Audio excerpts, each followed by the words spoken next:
Hi, it's Emily and LeAnn from FastLaneLeAnn. Hey. And we went escorting at our local women's clinic this morning, and we kind of wanted to talk about our experience.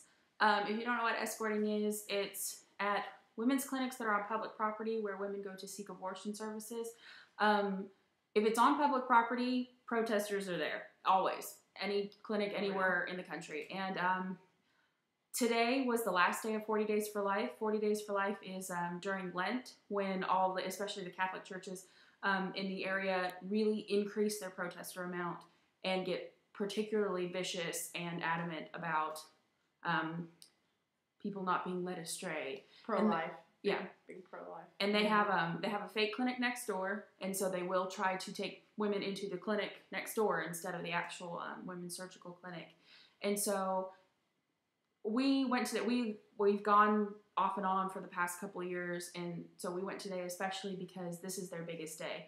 Well, their biggest day is Mother's Day, but this is their second biggest day, I guess, then. Just because this is the last day. The Lord is rising. Yes.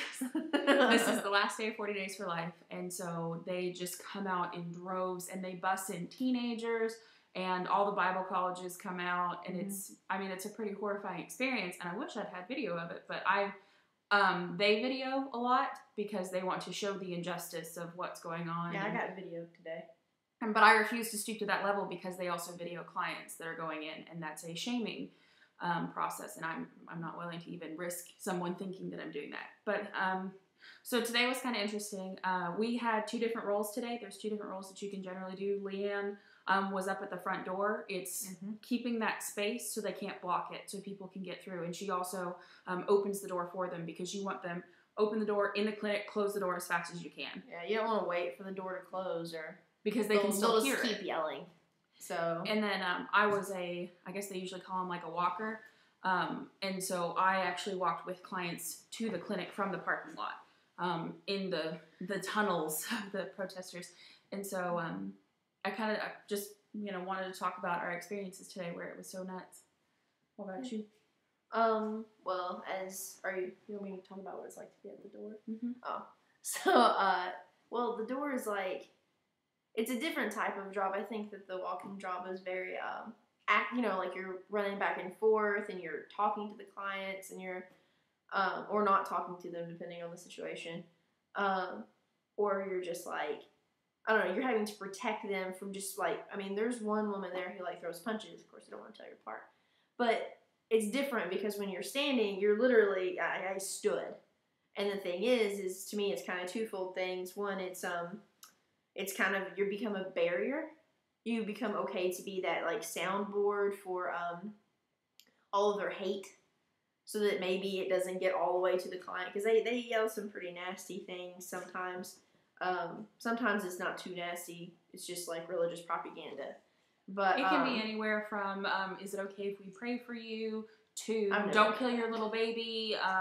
They're gonna stab a knife in your womb. You're gonna get breast cancer. Mm-hmm. Yeah, all kinds of stuff like that. Or one lady went in and three of them just started chanting adoption, adoption, and it's obviously that's not what they're doing.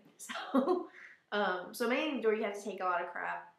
You have to listen to a lot. Usually, where I stand, I can hear the sidewalk preacher pretty well, and as amusing as it can be, because he talks about I was in church for 7 years, so it's not like I'm not accustomed to this line of thinking, but sometimes it's even a stretch for that. Mm-hmm. I can't even tell you how many times escorts have been compared to Hitler. Every week. Every week he talks Hitler. about it. And if a celebrity dies, then that's also an example. Whitney Houston's his latest. Whitney Houston just died, so she's the one, And I'm like, what if these people have anything to do with Whitney Houston, And also one of the things that's really important when you're standing there, it's very tempting because you're just standing there and in between people can get kind of boring. You want to engage, and you shouldn't. Mm-hmm. And the reason is because they're not going to believe what you do, and you're not going to believe what they do. So obviously the conversation is over before it starts. And it's really, I feel like they just get bored. So they just they try to poke at you and stuff like that. And they get so mad when you block their way. So mad. and they'll just like yell right in your face so that maybe you'll move. You know, it's whatever. So yeah, that's working. I know this sounds so glamorous, you know, but it's an important job because these women don't deserve to be harassed like this. The people will stand there and block their way into the clinic, like physically block them. So I think it's very important. Yeah. To have door people. It's the what's it like walking them in? I've never done this job, so I'm actually interested in this. I've been escorting for off and on 3 years because it's about an hour and a half away from where we go to school, and so it's and it's only been recently that I've really started walking a lot, just because I usually just pick whatever job that they don't want me to, or that they want me to do. I pick the job they don't want me to do. No, but whatever job they want me to do. But my dad does this every week, and he's gotten higher up in the ranks, and so he kind of pulled me up. And I was his buddy today because they like to leave him by himself, and he would rather have someone with him just in case something goes wrong. And so walking them in, what you do is you approach them at the car. And usually there's protesters who follow you too, and they wear yellow vests. We wear orange vests, and they wear yellow vests, and they're from the Emmanuel College in town. Well, we used to wear yellow vests, and they started wearing yellow vests to trick people. No, they used to wear orange vests because deceit is a Christian thing. But they and so you approach the car and you calmly ask them. You say, "We are volunteers. Would you like us to walk with you into the clinic and help you get in there?" And I mean, it's maybe once a month that I've heard of someone saying no, and it's usually just because they're so freaked out they don't want anyone near them. Right.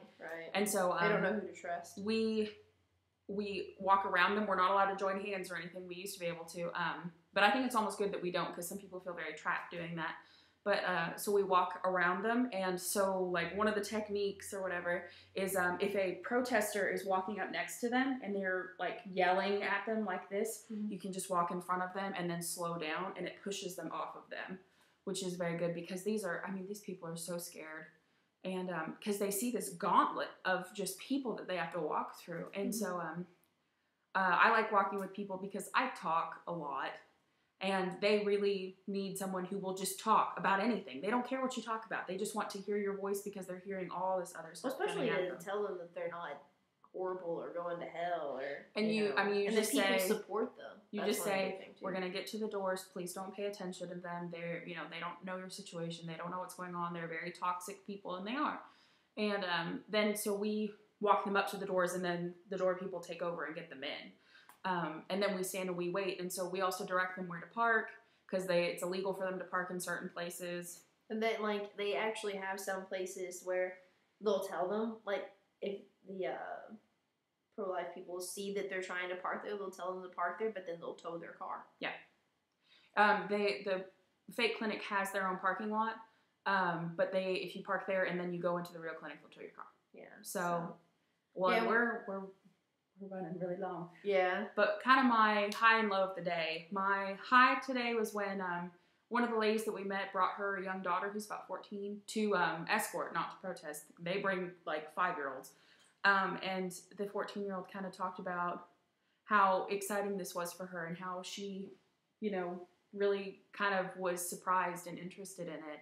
Mm-hmm. And she thought this was, this is something that's scary, and this is something that you don't think happens until you actually go. So I think it's really important. And then my low for the day was when the preacher, one of our fellow escorts, he was wearing a hoodie that said "Trust Women," and he looked at him and he said, "Don't trust women, trust Jesus."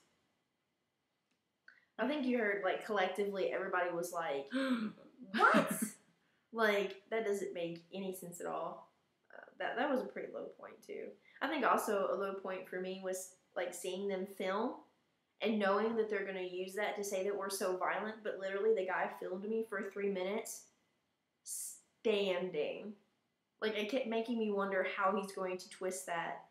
There's the other side. See how they stand so maliciously? How is he gonna twist that? I can't wait to say. That'll work on it. Do you have anything else you want to say about it? Nope, I think we're good. All right. Here's a link. We'll put it right here for FastLaneLeAnn's blog. She also has a YouTube blog. You should check her out because she's awesome. Bye. Bye. Oh, wait. This is a chunky. Chunky, look at the camera. Chunky. Aww.